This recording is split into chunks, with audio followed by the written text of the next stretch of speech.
This happened on Saturday, May the 6th at about 8:30 p.m.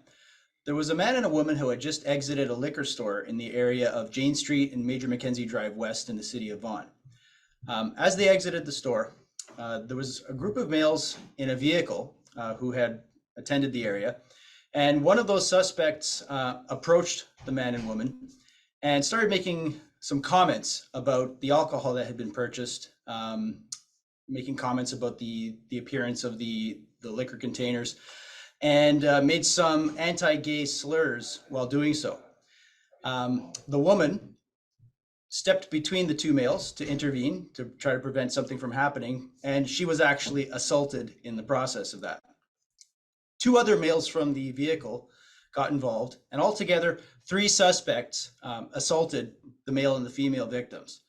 Now, the guy was knocked down to the ground, and the woman was assaulted to the point where she actually required medical attention at a hospital afterwards. So a bystander is reported to have intervened, and that caused the suspects to flee. They got into a black Nissan SUV with license plate CLHL 733 and made good their escape. The 27-year-old female victim was treated in hospital and released, and the male 26-year-old victim didn't require medical attention. Now, we believe that there was a crowd of people in the area at the time that this occurred, and we would like to encourage anyone who hasn't yet spoken to police to contact us. We are looking to speak with witnesses.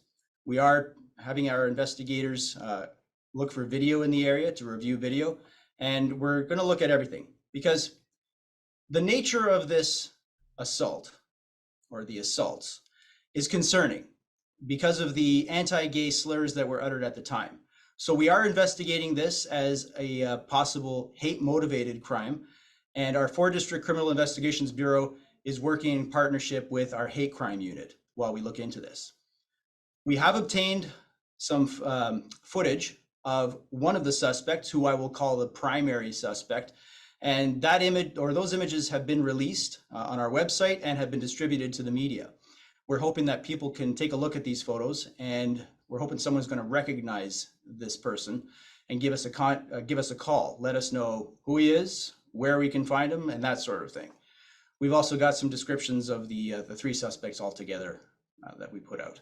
There has been some comment about that. So it's my understanding that at the initial stages of the altercation between everybody, the suspect made a comment about the male victim purchasing what he thought was Bud Light.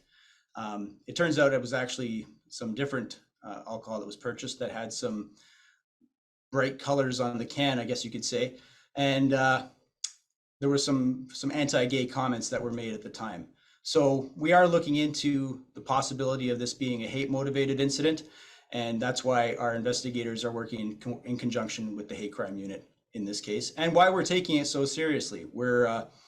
It's bad enough that the woman had to receive medical attention for her injuries, but it's just that much more reprehensible when something like this has the stench of the possibility of a hate motivation of an anti-gay nature. It's unacceptable. Somebody assaults somebody else and their motivation for it is based on a hatred of their race, color, creed, and so forth, then that is something that we would factor in. We would advise the Crown of this, and if this goes to court and if there's a finding of guilt, then the judge can actually consider the hate motivation in part of their sentencing as an aggravating factor in the commission of the crime.